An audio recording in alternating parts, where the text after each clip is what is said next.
So at this point, students would set up their lab quest. This is called a lab quest. I have it upside down. There we go. Lab quest. It's a lab quest 2. It's a sensor interface. So I attach sensors here, like this temperature sensor and this conductivity sensor. Usually I have one kid hold this so it doesn't fall in the water, because these aren't waterproof. And then each one would get a sensor, and they would go and collect data in the water, like I'm about to do now. Now for this part, they can just collect right here.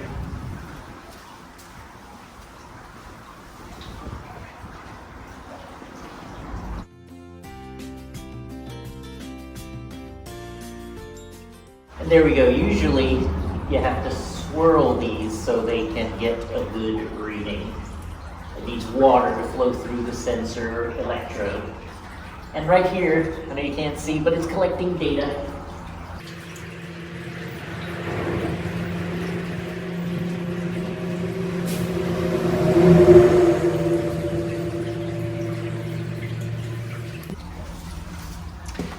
And this is what students would do.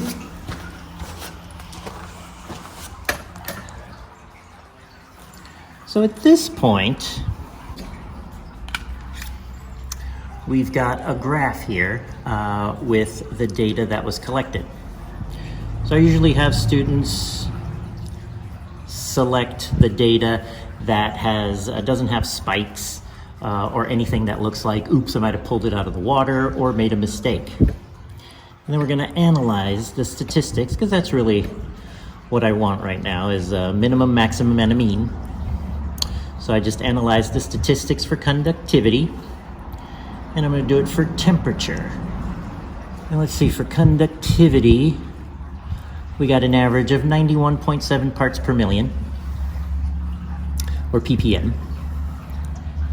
And the mean temperature was 52.9. Wow, water's pretty warm.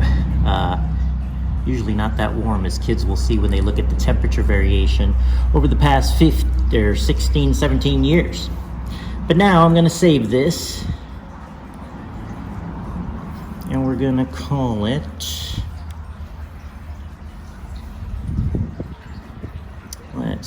let's put in today's date, Star Wars Day. All right, I'm actually putting the number. I'm not going to say Star Wars Day. And it's a little after 3. What time is it? I've got 3:11. There we go. 3:11, and I'll use military time, so I'll put PM.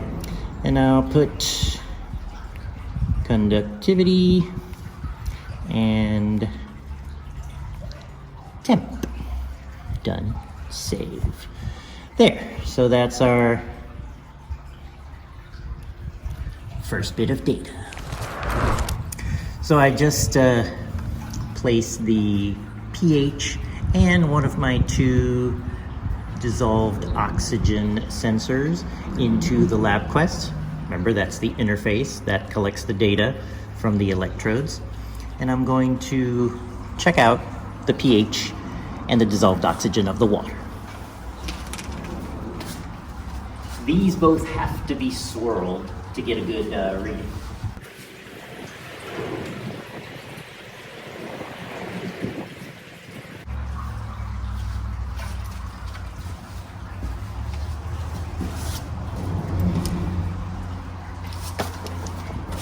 There we go.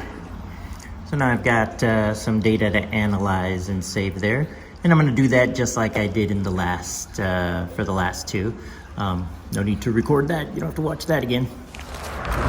So earlier, I went in the creek, since I have waders, and I got this sample of water in this vial, right from the center over there. Because this I'm going to measure in the classroom for turbidity. Turbidity is a measure of how cloudy the water is.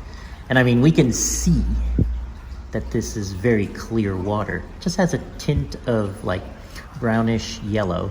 That's because of the tannins that leach out of woody debris in the water. It's not bad.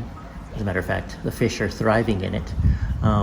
What matters is it clear enough so the fish can see and smell, especially as they're coming back to find their birth spot to make their new nest.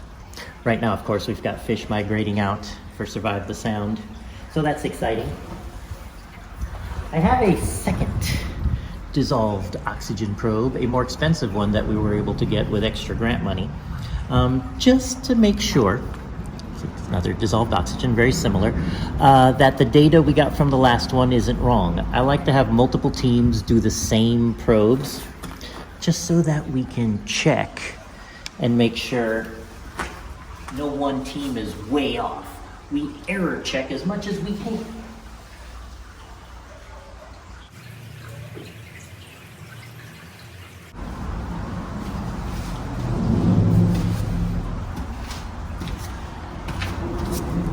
Here's what this one looks like. And what I can see right now is, looking at the last DO, very different from this one. So I'm gonna have to go get another dissolved oxygen, because I don't have kids here, I don't have enough to error check to see which one's right. Is it more like 9 milligrams per liter or closer to 6 milligrams per liter? The pH also got very bad data, so I'm gonna have to go get another pH sensor, which usually we have more than one of those, so I can see if we get more accurate data. Now this is the one that a lot of kids want to do. This is the flow rate sensor. And basically, we put this together. There's a truck passing overhead.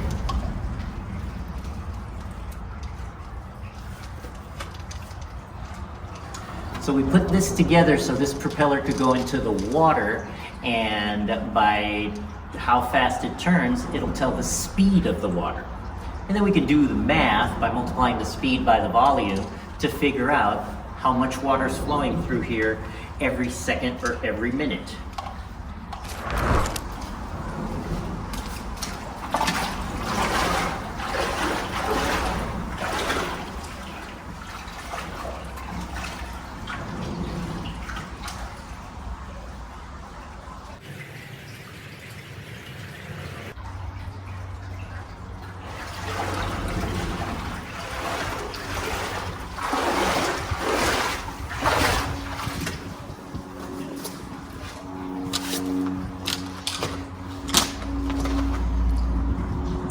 And there we have our data. Looks like it was going about 0.5 meter per second. That's the speed of the water flowing through the slowest part, which is the middle.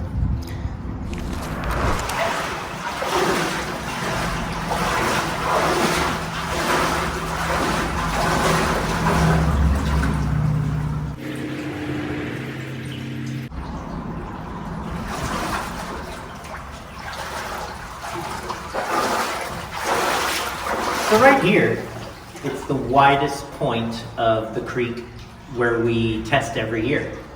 And the water's moving at 0.5 meter every second. I went over there where it's narrower and it was going 3 meters per second.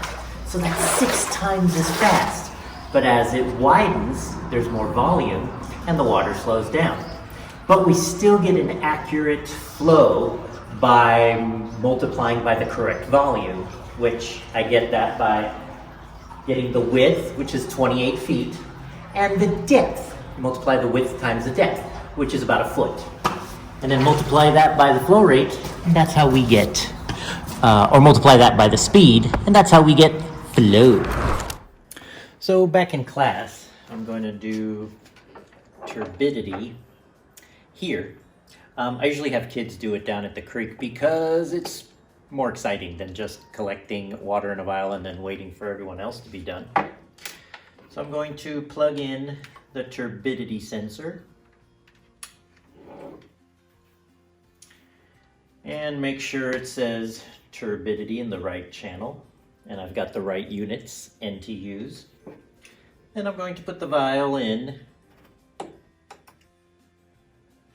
And there's a marker in there to make sure I always put it in the same way, just to control a variable like that one. And then I'm going to start collecting data like I did with all the other probes and sensors down at the creek.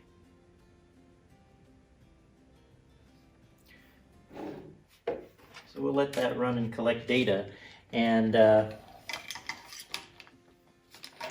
this optical dissolved oxygen probe, I'm going to assume it did its job right.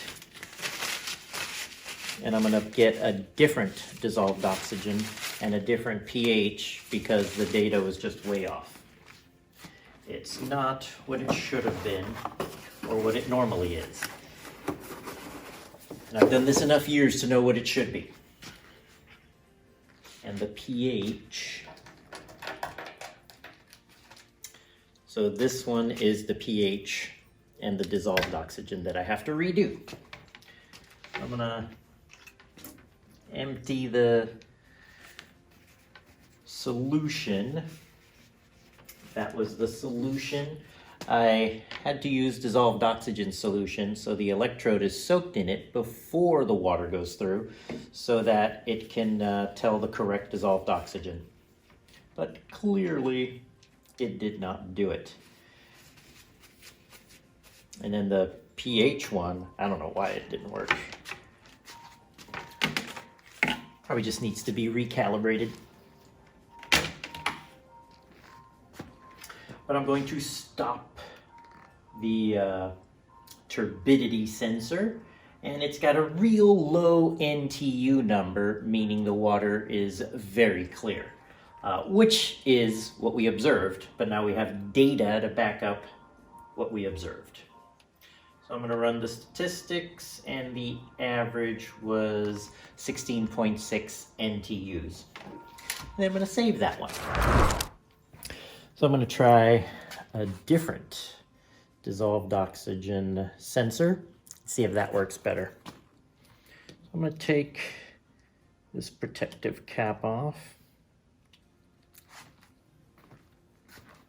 Leave that there. Take that part off. And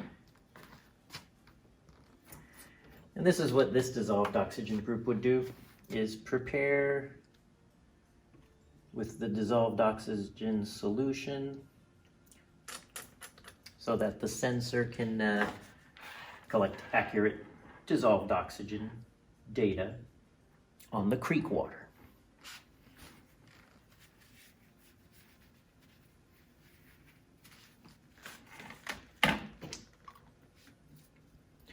So there's that one. And I've got a new pH sensor, or a different one I should say. This one gets stored in a pH solution to keep it from, I guess the electrode would malfunction.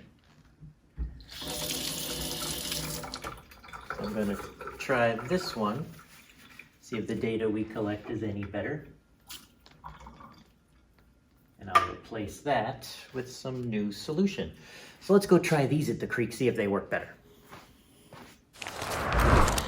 All right, now I've got the two different sensors for dissolved oxygen and pH. And we're gonna try and see if they get more accurate data. And I have from the previous dissolved oxygen sensor, I've got an idea of what it should be. And pH, it's been pretty consistent over all the years. So I have a good idea of what it should be.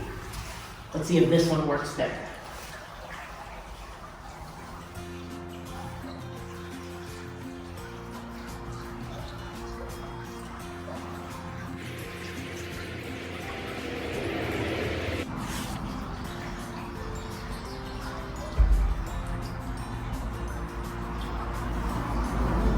All right, and there we go. We've got data this time that we can use.